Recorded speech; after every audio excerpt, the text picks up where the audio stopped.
Hello है साथीहरु, तपाईहरुलाई म आज हाम्रो काठमाडौँ ललितपुरको ग्वारकोबाट सिधा माथि आइसकेपछि एउटा ग्यास प्लानिङ देखाउन गइरहेको छु। तपाईहरु पनि यो ग्यास प्लानिङमा आउन चाहनुहुन्छ भने यो बाटो लोकेसन हेर्नु होला। यो चाहिँ तपाईको अहिले लगभग 10 वर्ष जति भएर यो ग्यास प्लानिङमा ग्यास बलिरहेको लाइभ आगो देखाउने छौं हामी आज तपाईहरुलाई। सबैजनाले हेरेर मेरो युट्युब च्यानललाई सब्स्क्राइब गरिदिनु होला। यस्तै भिडियो लोभ भएका, कसैले नदेखाएका र हेर्न लायकका पिक्चरहरू म देखाउने छु। तपाईहरुले आज सहयोग गरिदिनु होला। हामी चाहिँ सर र यो बेलुकाको मनोरम दृश्य सहयोग पैसा दिएर होइन, सब्स्क्राइब गरेर सहयोग गरिदिनु होला। सर र तपाईहरुलाई देखाइरहेका छौँ। एकैछिन वेट गरेर हेर्नु होला। तपाईले यस्तो राम्रो आगो बलिरहने ठाउँ देख्नुहुनेछ।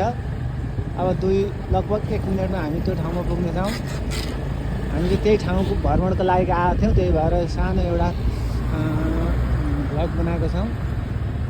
त्यो भ्लगबाट छिर्नुपर्छ साथीहरुलाई सर हेर्नु होला। अलिकति अगाडि गइसकेपछि तपाईँको लगभग 8-10 वर्ष अगाडिदेखि नै बलिरहेको आगो छ।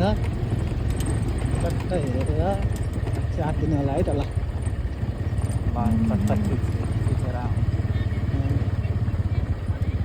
यहाँनिरको दृश्य देखाइदिन्छु म।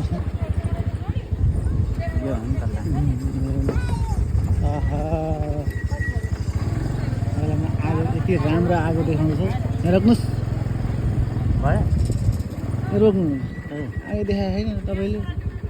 ग्यास प्लानिङको आगो नदेखाइकन त के काम जसलाई हेर्नु।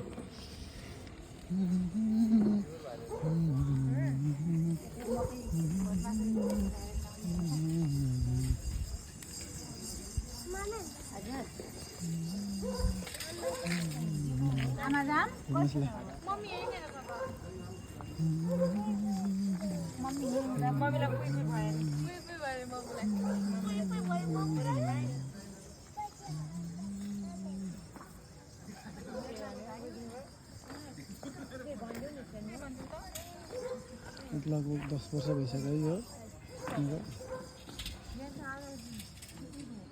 कहिले मम्मीलाई लगाउँला भने कहिले टाइम परेको थिएन। अनि ठ्याक्क बाबुले मिठो कराइदिने जान्न त आज ग्यास हेर्नु भनेर निस्केको कामै भयो। तर मम्मी आउनु भयो छिटै भयो। मम्मी नआउने लट्ठिनु थिएन, लट्ठिनु गर्दाखेरि